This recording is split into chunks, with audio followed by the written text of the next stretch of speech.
morning, everyone. I'm Magdalene from Itus Capital, and I welcome you all to our annual Investor Call 2020. Thank you all for joining the call. At this time, all our participants will be in listen-only mode, and after a presentation, we will have the Q&A session. So today, our focus will be on reviewing our performance for 2020 and an update of how we see things for 2021. Naveen, our CEO and Principal of Itus Capital, will walk you through it. With that, it's now my pleasure to turn the call over to Naveen.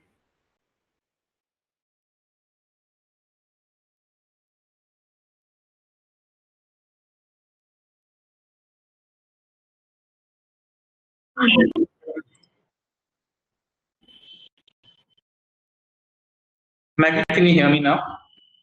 Yes, Naveen, I'm able to hear you. Okay, perfect. Thanks, Maggie, for the kind introduction. So I take this opportunity to thank everyone for taking the time out to attend this call. So it's been a very interesting time as far as equity markets are concerned. Why I say that is because personally, I feel the equity markets is one asset class where emotions and convictions get tested on a daily basis. And this statement could not have been more truer in a year like 2020. Personally, I have never seen a market in my investing career where we saw a drawdown of almost 40% on the index alongside a trough to peak move of 86% thus far in the same year. So when I say the index, I'm referencing Nifty 50 as the index here.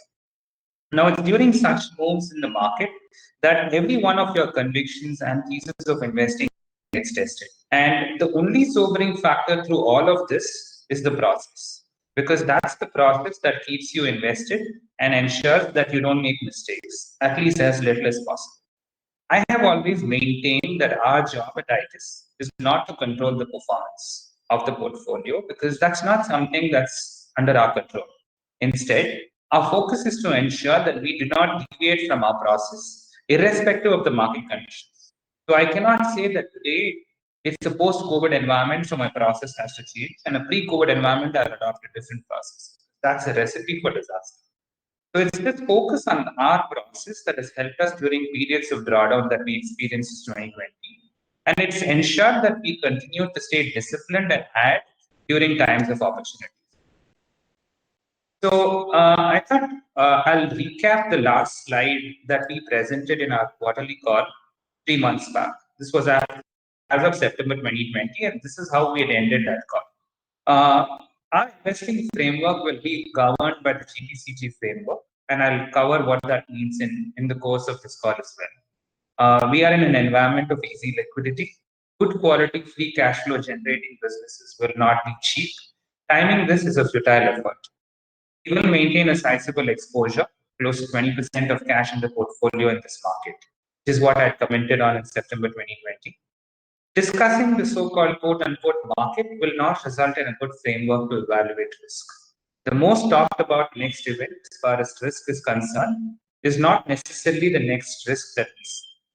And this is how I had ended the call last quarter, and I see nothing changed in the next 3 months.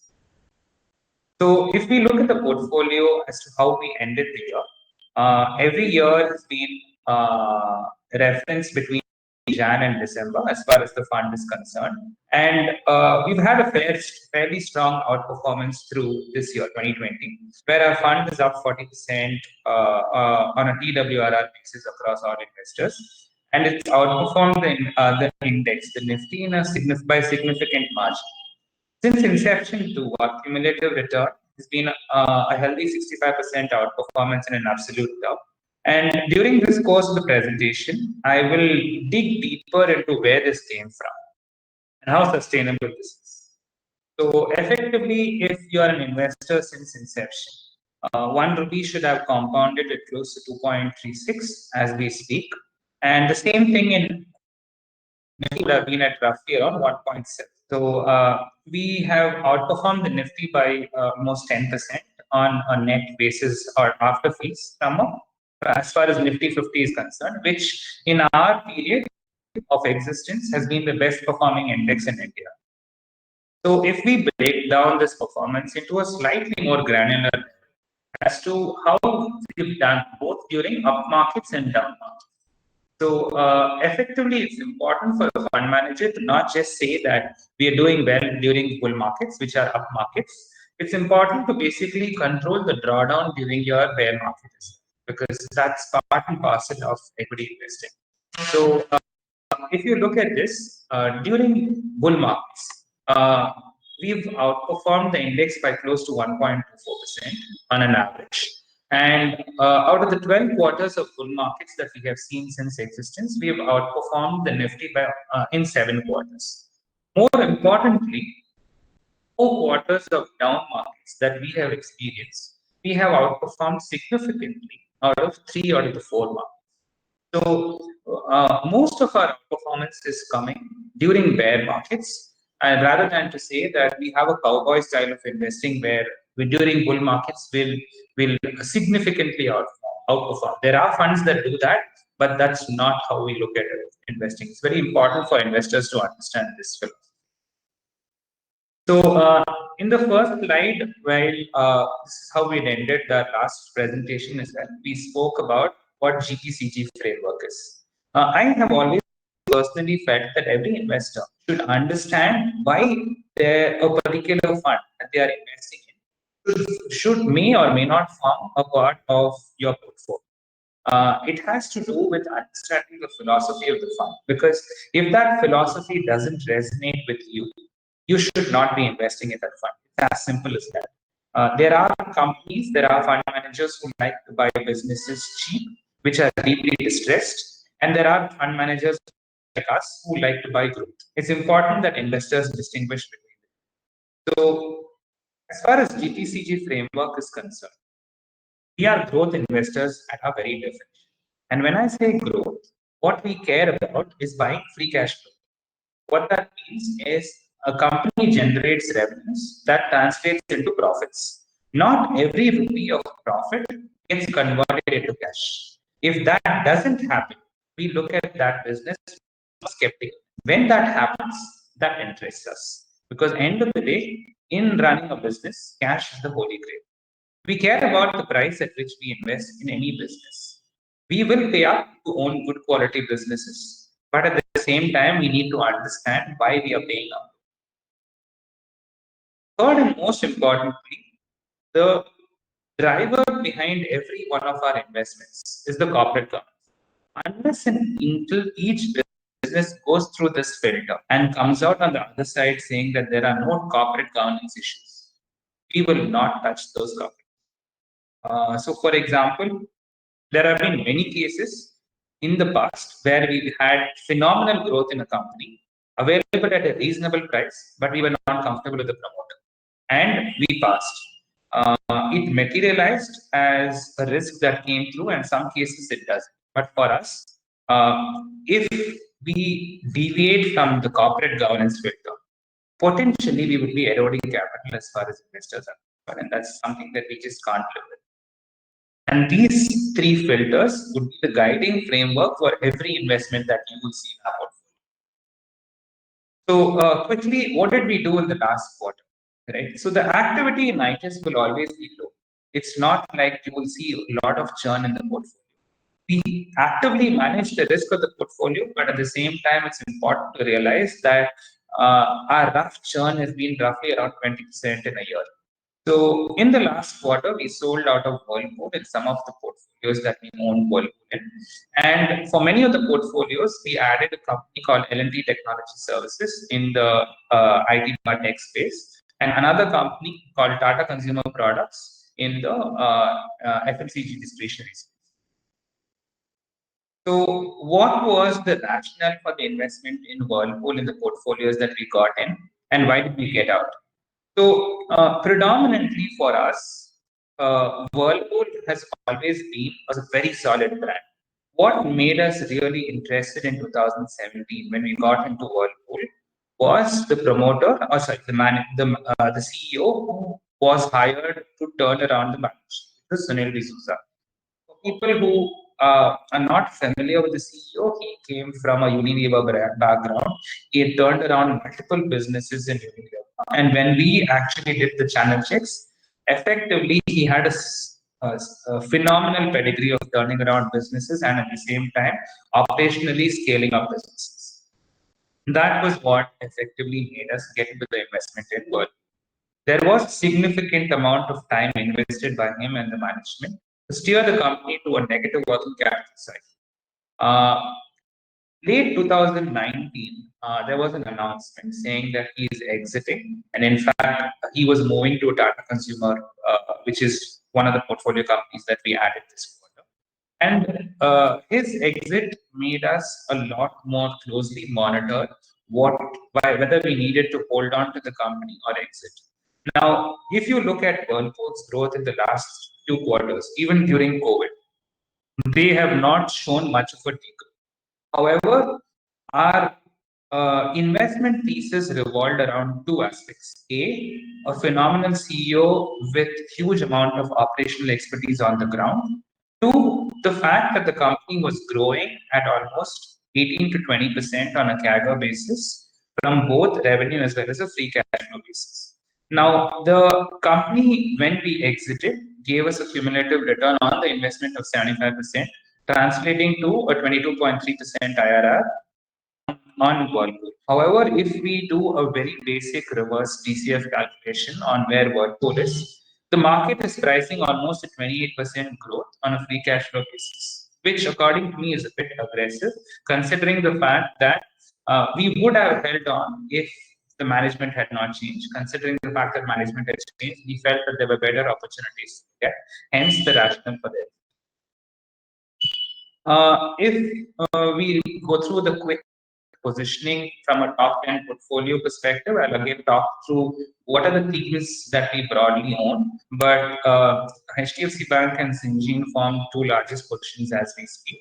Then we also have exposures across HDFC AMC, HDFC Life, MCX, which has been one of the good performance stocks in our portfolio, Infosys, which continues to do well, ICICI Bank from a private sector financial bank, Galaxy Surfactants, which is a niche B2B manufacturer of oleochemicals for the FMCG space, ICICI Lombard in the general insurance, and Indian Energy Exchange, which is an exchange company monopolistic in its in the power space. So basically, if I break down the entire portfolio, we now own roughly around 19 investments across the portfolio. These are the 6 themes that Itus is invested across. First one is private sector banks. Here, our thesis has always been investing in the market leaders where risk control is the essence of how they function, uh, which have been gaining market share through consolidation. And again, I'll talk you through some of the numbers later in the slides around what are the kind of themes and what kind of consolidation we are seeing on the ground. The second is non-lending financials. These are across asset management companies and insurance, predominantly driven by the fact that there is a huge room for growth as well as market share is actually significantly moving into the private sector. Third is exchanges, which have more of a free cash flow component inherently getting generated in the balance sheet. If you look at these balance sheets, your return on capital would be in excess of 40%. In a company like IEX, it's almost 70%. So you have predominantly monopolistic nature of businesses in exchanges. Many of you own NSE in the private sector space as well. And if you look at the results of NSE, it's astounding as to what kind of results they came out in September through COVID. But again, one needs to be careful because exchanges need not always be structural business. Fourth is pharma. We've held pharma for almost a year and a half when it was unpopular. Today it's now popular. We've been very cognizant of the fact that we want to be holding those pharma companies within India exposure and a sticky business. Fifth is IT bar tech, which again is a fairly big theme today. COVID has basically kind of necessitated the fact that digital is not essential, but it is necessary for survival. And last is if you're investing in India and if you don't have consumer focused businesses which are growing, it's kind of basically defeating the purpose of investing in growth companies. So in this space, we have consumer facing, direct consumer facing businesses as well as a B2B manufacturing. So I want to spend some time quickly talking you through what has happened in the last 8 months, because the undertones that many investors, both sophisticated and otherwise, basically come across is the market is dislocated, the market has no sense, and the growth and the markets are functioning in isolation, and all of this is driven by liquidity. So if that statement is true, let's just examine these statements, because these are the generic undertones that you hear from media, from investors, from managers. So does that even make sense? So let's just look at some of the numbers.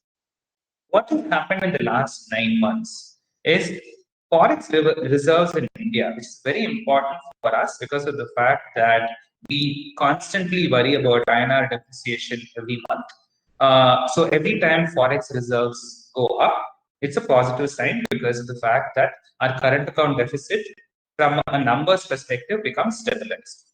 So our forex reserves have jumped almost $100 billion since April 20. Now, RBI has almost bought $42.5 billion from the forex market in the first half of FY21. Right?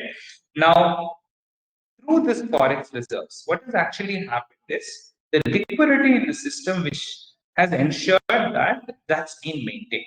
So if you look at the net liquidity in the system, it's not gone down. Now, once forex reserves come into the system and the liquidity is maintained, this the third step that needs to be tracked upon is how is this liquidity getting transmitted on the ground. Now, when interest rates fall across the system, technically there is a potential possibility of credit growth, and that's what has happened in India. Across products, be it housing loan, vehicle loan, home loan, you name the product, pretty much interest rates have fallen around 200 bips, which is roughly 2% in the last 1.5 years, which has kind of resulted in a better pickup in credit growth. Apart from that, the government has also come out with a MSME scheme from a guarantee perspective, which has net resulted in a credit pickup from a MSME perspective of around 16%. So all of this has ensured that liquidity is finding its way into the system through credit growth, government borrowing, and currency in circulation. Now that, in essence, should result in a growth recovery. Next, if you look at calendar year 20 across countries globally, what India has been the highest beneficiary of forex reserves through 2020, much bigger than China. So effectively, if you look at past periods, so we've gone all the way up to 2005, roughly 15 years ago. Every time forex reserves from an India perspective has gone up 10%. That has translated into higher growth on the ground. It doesn't mean that it has to happen, but I'm saying that 15 years data has ensured and has shown that it has actually happened. Now, from an India perspective, what can go wrong? Now, balance of payments as far as our balance sheet, which is basically the country's balance sheet is concerned, is favorable primarily because of where oil prices are. So not only has forex reserves increased, but reduced oil prices has helped our CAD from a current account deficit to actually be in a healthy state. So if you spoke to investors a year back, it was kind of given. Most investors actually who spoke to me said, okay, dollar INR is at 74, it's going to 84 and 90 because that's our natural course of action. To me, it was not obvious. And the data on the ground has now shown that rupee depreciation is not such an obvious thing. We are used to a 10-year dollar INR depreciation. I think many people forget that in 2010, if you go back, a dollar INR was at 40, and today it's at 75, which is why one of the biggest popular themes in India among the HNI network is to go and invest in the US. Because when you backtrack and look at 10-year historical data, not only has US given you a compounded returns of 11%, uh, but it has also helped that dollar INR has depreciated 100%. So net, you almost have close to 18% compounding in your offshore investments. And now if you look at the data and extrapolate it, you feel like US is the place to be. To me, I think that I see that reversing. Not obvious to me that the US is the place to be. In fact, if I was to put my hand out and say the next 10 years, I would confidently say India is the place to be. And I think data on the ground is slowly showing you that dollar INR appreciation, so basically rupee depreciation, is not an obvious thing anymore. And at the same time, India, as a beneficiary of forex reserves, is primed to benefit over the next few years. Obviously, there are risks, but the initial data is surely showing you that.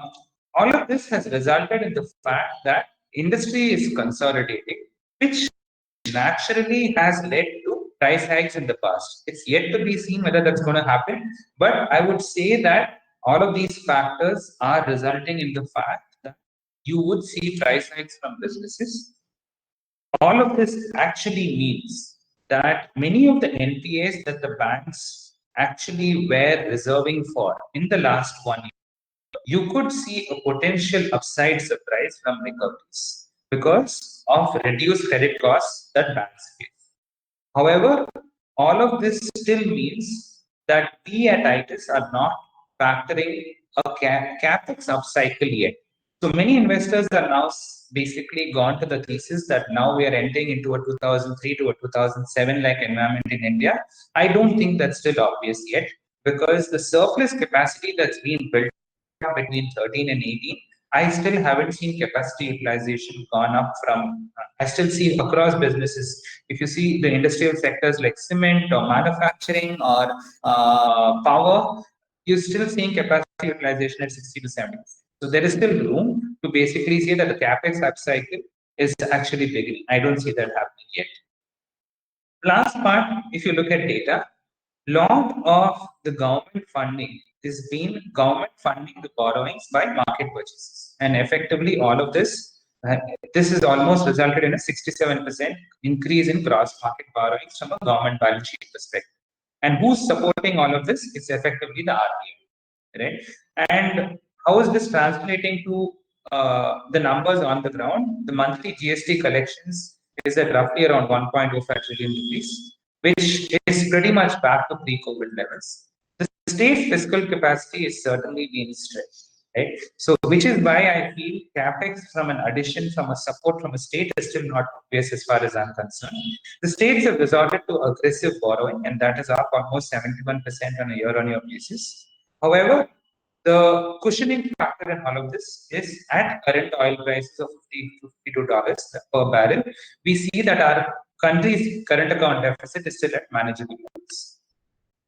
Now, the elephant in the room, right? Everyone wants to talk about this. Everyone, the next thesis that when I paint a bull market as far as India is concerned, the next question is, okay, all this is nice to hear, but everything is going to fall apart once the Fed stops its balance sheet expansion.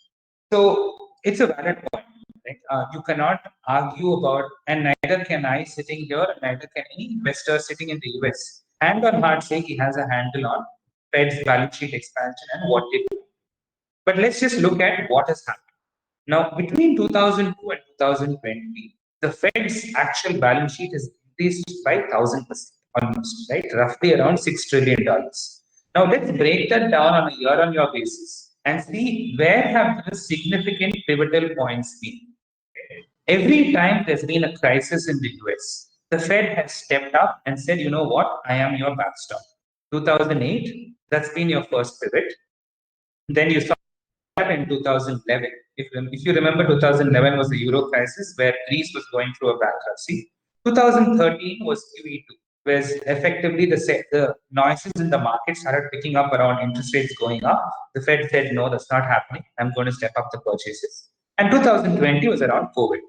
4 inflection points, each time the Fed has stepped up. Now, the next crisis comes, will the Fed step up? Is anyone's guess. But all I'm trying to say is between 15 to 18, there was a consistent trend of Fed trying to reduce the balance sheet. And every investor basically said, this is it. The Fed is now going to a tightening of liquidity. COVID struck, the stance changed. Net, what I'm trying to say is going to the Fed and trying to sit in India and say, I have a handle of what Fed is doing. And I know what the Fed is going to, when the Fed is going to tighten its balance sheet, is anyone's guess. It's a moot point. It's not worth trying to say that I can stay ahead of the curve in terms of doing that. rather than basically say that I will invest in good quality fundamental companies and basically see if there is a crisis, growth will protect your. Now, there is a lot of questions that generally get asked around our portfolio saying, why do you own almost 38% large caps, right? And the fact that large caps are boring, large caps, the room for performance in a large cap is over. So I want to basically give an overview as to what exactly large caps mean in a context like India and what's happening in India over the last 10 years. And why are large caps even performing? So, if you looked at our performance, I had benchmarked it of Nifty 50. I consciously chose not to benchmark it of Nifty mid cap or Nifty small cap because these have been underperforming. Now, why is it that many times you would hear from the market participants that every time you want growth, you should invest in small caps? And why I want to dispel that? Not so obvious, and I think it's important that you understand that this is not so obvious. In India, in the last 10 years, one of the things that has been extremely hard to come by is growth. As a result of which, there has been consolidation across the board, across sectors. Out here, what we are doing is basically breaking down each sector, be it cyclical, be it structural, you name the sector. The market share consolidation has been happening. So let's take bank credit, for example, which is predominantly your private sector and public sector banks. Your top six banks in FY10 was 37% market share. In FY20, that's almost 48% market share. You look at it across the board, that has been the theme pretty much overall, irrespective of which sector you take. So the smaller companies, unless and until they are growing, have found it extremely hard to gain market share. So one of the things that you need to ask yourself when you are going into a small company, while it's nice to spin a story that they can grow, they can become a large cap, 1 rupee can become 100 rupees over 20 years, it happens. It's rare, but it happens. It's important to see are they gaining market share or not, because end of the day, it's market share growth that is translating into your free cash flow growth, that is translating into minority shareholder returns and nothing else. Right? So the myth one that we normally hear is large caps cannot generate returns, they are poor. Important to understand as far as consolidation happens and as far as growth is residing in a select few, returns are going to come from there, whether you like it or not. Second is large caps are expensive. Yes, they are. They are expensive because they are gaining market share. That's where growth is. So as long as growth is coming in an environment of low interest, you're going to see these companies outperform. Basically, quickly to discuss where is our portfolio position today, how is our portfolio across both from market cap perspective as well as from a sector perspective. We have a decent sized exposure and allocation towards financials, insurance, pharma, and tech. These are the spaces where we see growth, and within these spaces, our positioning is across market caps, mostly in businesses which are market leaders. Our exposure across market caps, if you break it down, is roughly around 70% in large and mid. Small cap is around 23%. One thing that I would like to bring to the table is I don't expect our exposure to grow beyond 25% in small caps. It's important you understand that, primarily because any portfolio that moves towards small cap is sacrificing liquidity. It's important to realize how much you want to sacrifice on liquidity for growth, unless and until we see a significant risk premium for us to basically say it makes sense to go down the liquidity curve, we will not. So we will be extremely careful in terms of upping the exposure in small cap, irrespective of whether everyone is convinced that small caps is the place to be, because it's important that there is a sacrifice being made in terms of liquidity if you go down there. The next theme that people normally have asked us in the last 3 months specifically is market is at all-time highs. So should I exit or take profit? Because this is not sustainable. So I want to take a step back and try and answer this question to the best of our ability. Okay? So I have always felt as an investor, it's not possible to time this market, irrespective of who you come across saying that they can. I would only say good luck to them, but we can't. Any investment you make in equities, I would always urge an investor to expect a 10 to 15% drawdown in your portfolio at any point of time. That's the nature of equities because it's an auction market. What we can do as investors is to try and understand where we are in the cycle. So, for example, if we look back at the past 25 years in India, right, there were three broad cycles. One was between 97 and 2000, where the tech boom happened. Second was between 03 to 08, where the infrastructure boom happened. And the third cycle is yet to be seen. We are in the middle of a third cycle now. There have been many bear markets in the third cycle, and that will continue. Now, if you can, each of these three cycles goes through three phases, the way I call it. I mean, in India, you can go 20 years. In the US, you can go down much further down because your data is a lot more robust in the US. So there are three stages that markets go through. The first stage is what I call denial. In a denial stage, most investors basically look at the data on the ground and say it makes no sense versus where the markets are. So it's like I don't agree to where the markets are. This makes no sense. It has to fall. The second stage is most investors now begin to throw in the towel and say, you know what, this doesn't make sense, but prices are going up, so I need to start participating. And the last stage is euphoria. The euphoria stage is very nice to write down on paper, supremely difficult to stay out of because things go out of the charts. Things make no sense, but you cannot ignore it. You have to participate. That's when anyone, your drivers, your auto rickshaw person, everyone's basically begins to talk and says, equities is what I need to invest in because everyone is making money. Your neighbor next door is making money, so I do have. Now, three stages in the market generally last between 5 to 7 years if you look at history. To us at Itus, we are in stage one of the cycle, where most investors that I talk to have a disparity between the data on the ground as well as where the markets are, which is what we try to break down this data, say that from a growth perspective, where markets are pricing is supported by what we see in 2021 as growth. Having said that, through this bull market of stage 1, 2, and 3, each of these stages go through 10 to 18% drawdown. When I say 10 to 18% drawdown, from peak to trough, you will see drawdowns. That is unfortunate, but that's the nature of it. And it's very difficult and it's fruitless to time these drawdowns and say, give me a good time to enter the market. Honestly, no one knows. All you can do is stay disciplined around when you invest in the companies that you like. So you can control your discipline, but you cannot control your timing. What we want to be doing is positioning in the right company as far as we are concerned towards growth within this broad cycle. If we can get this broad cycle right, I think from an investor's perspective, we would continue to do well and compound money at highly era, which has always been our aim and our message to our investors.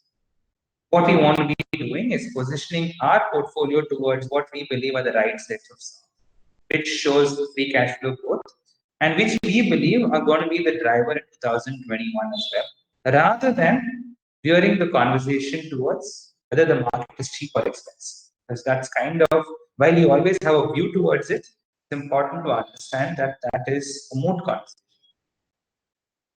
Finally, as we move towards the end of the presentation, what is our view of 2021?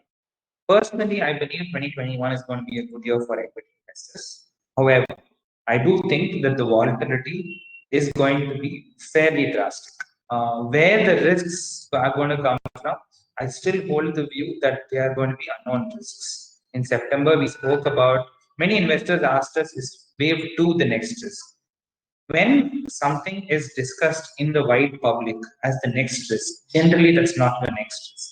So if you were to ask me, bullet on my head, where is the next risk? I would say maybe oil prices going up because, for example, no one is even talking about it, but Saudi is actually cutting supply. Prices of oil have slipped from, have gone up from 40 to 50 in the last few months. No one talks about it. It could go from 50 to 60. That could spring up as a next risk. We don't know. It's good to monitor all of this.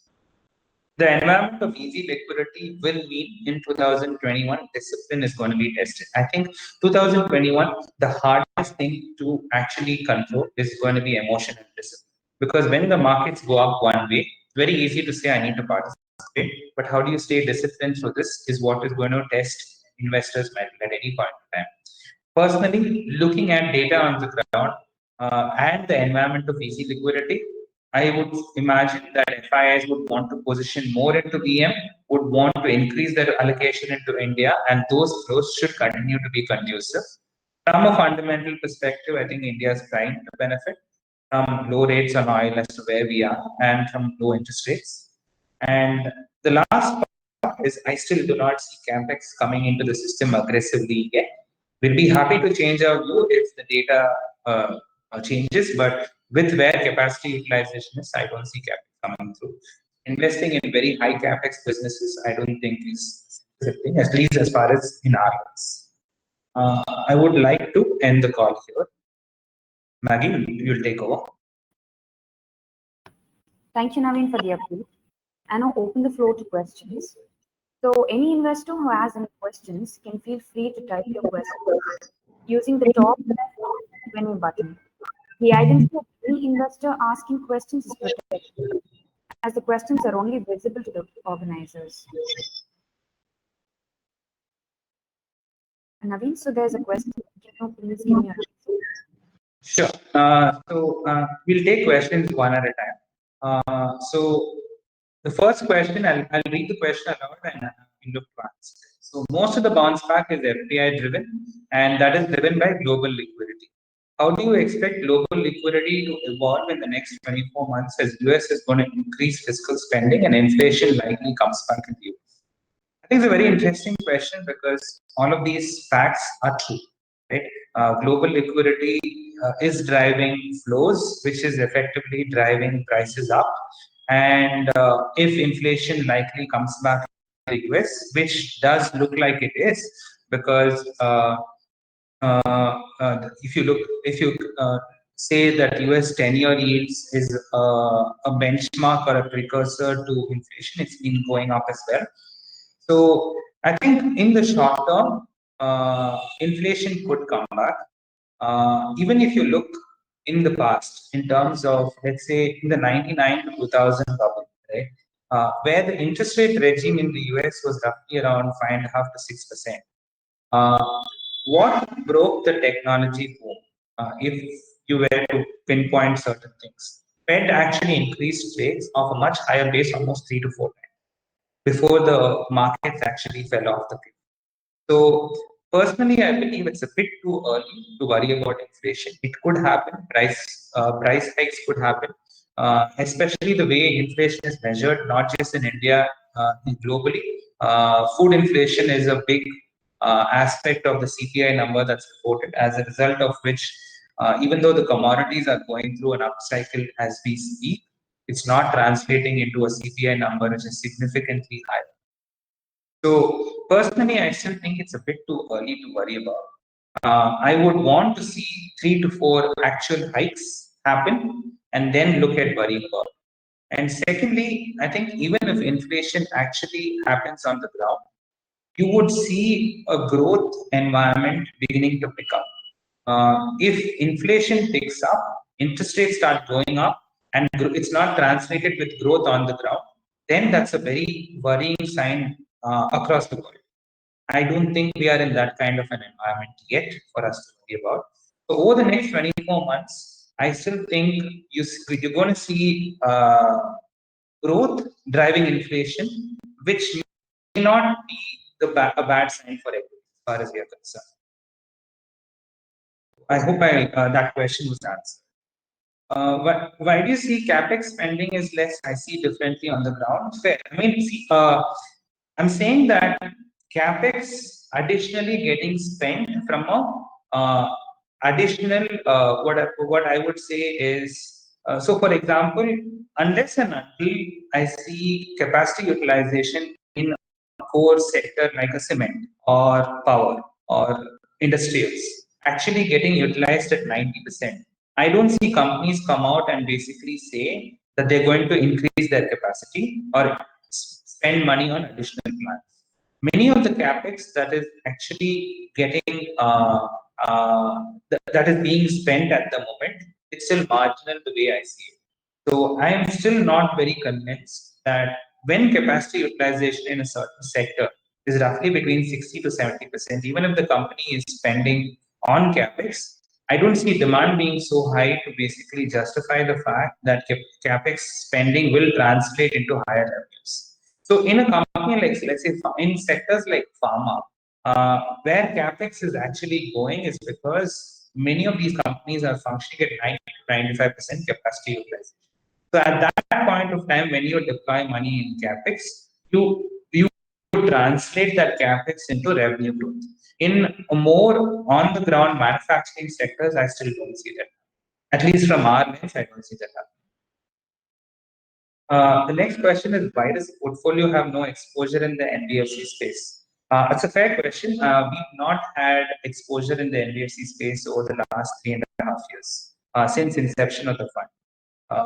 What that meant was neither did we have an exposure in Bajaj Finance, which been the best performing NBFC for obvious reasons. Nor did we have an exposure in Edelweiss or DHFL. Nothing wrong with the management, but they've had their own fair share of struggles. When I say nothing wrong with the management, I meant Edelweiss, not DHFL. So for us, when we did our channel checks as well as on the ground, what we actually do on a consistent basis, most of the loan growth in the NBFC space happened predominantly on loan disbursements. Very few companies had a focus on collections, risk mitigation, as well as processes. For us, with the valuations at which many of these NBFCs were trading at, we didn't feel it was justified to own NBFCs in the last 3 years. Now, post-COVID, we were presented with certain opportunities. Right? We were presented with opportunities on the ground where NBFCs, like for example, Chola, that I still think personally I like a lot, Bajaj Finance, they were trading at reasonable valuations. If once you basically discount the CG and say that the CG corporate governance is good, now you basically want to price in growth and say that we want to take this risk on where the likes of an HDFC Bank was available at that point of time. I mean, if you look at the valuations of HDFC Bank over time, over the last 10 years, very rarely have you got HDFC Bank at 2.5 times. Post-COVID, you got that, right? Now, basically, we were presented with two situations. Now, can you forecast or can you extrapolate credit growth? Data on the ground showed it was improving, not as bad as what most of the media pundits actually acknowledged. You had on the one hand market the liability franchise of an HDFC Bank that was growing. The asset quality of the book was improving, but there were question marks across the board saying how bad can the situation get. On the second hand, you had NBFCs, much higher beta. You're basically buying the asset quality improvement. We chose to basically ensure that when we are buying a leveraged business, we rather be conservative. So we did not want to. So this again goes back to slightly from a psychological level. I think you need to understand my background as to why I'll always be cautious about NBFCs. I think in India, we've not faced a true bankruptcy in the leverage space. I do not consider Yes Bank as a bankruptcy because that's not a true bankruptcy according to me. Uh, my career began at Lehman Brothers. I went through a live bankruptcy, and I think my that aspect of seeing a financial leverage institution go through a bankruptcy has groomed us into the risk management that we follow in terms of lending institutions. So any leveraged business, you will always see a conservative hat as far as we are concerned. So I don't see that changing. So there are other portfolios that you could resort to with a higher NBFC exposure, which meant a higher drawdown into March and a higher recovery from March to December. That is not something we are comfortable with. So it's a personal choice. It's around how you treat risk management within leverage institutions and comfort level. From our perspective, uh, where we see things, we look at leverage institutions in the private sector lending space as well as NBFCs. When given to us, where do you see risk reward? You want to be controlling the downside as much as ensuring that you compound capital.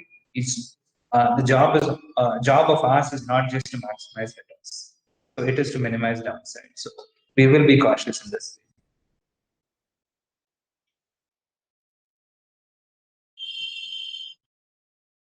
So next question is a very fair question. Basically, how do we connect 25% cash holdings in our portfolio and stage one of the bull market, if that's what you believe in?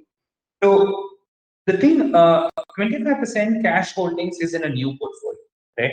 So one of the things that I need you to be aware of as an investor is we don't run model portfolio. Now, rest of the industry predominantly runs model portfolio.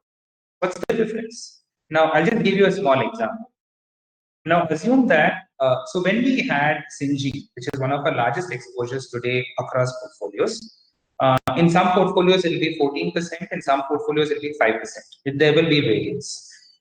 In a model portfolio, when we started Syngene, let's say 2018 beginning, we started at an exposure of around 4.5% for our portfolio business.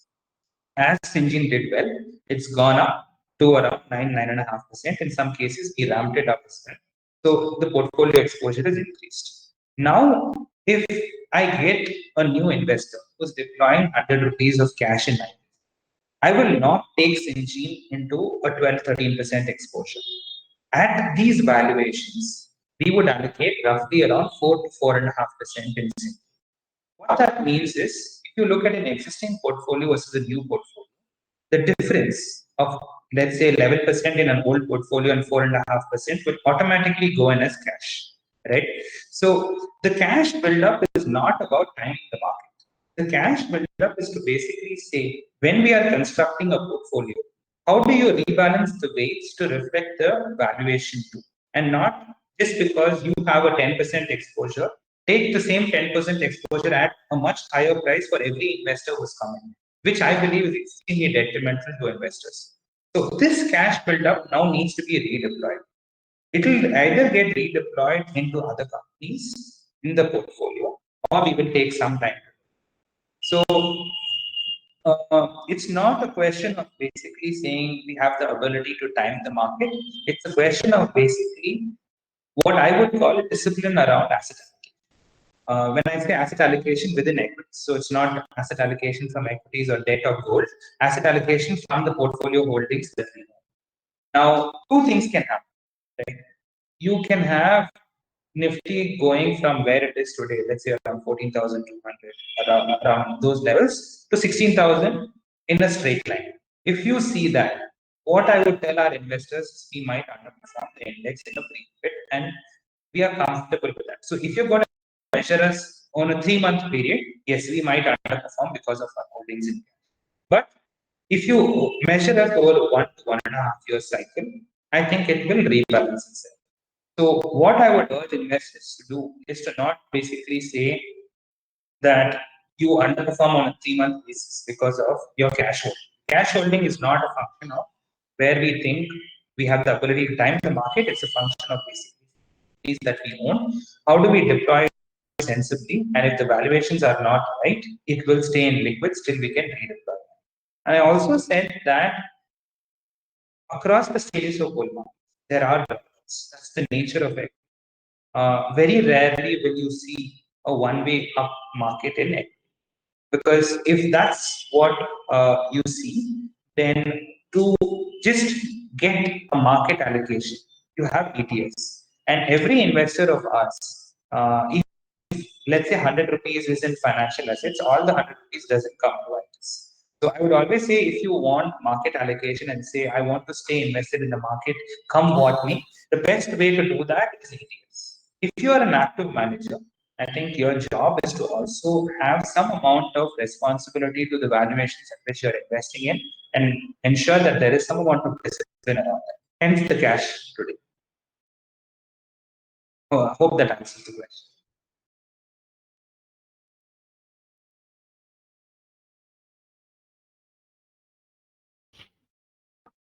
Thanks, Naveen, for giving me your questions. Really appreciate it. Since there are no more questions, we wind up this session. The recording of this webinar will be sent out once it's made available. Thank you all once again for your patience in the call. Have a great weekend.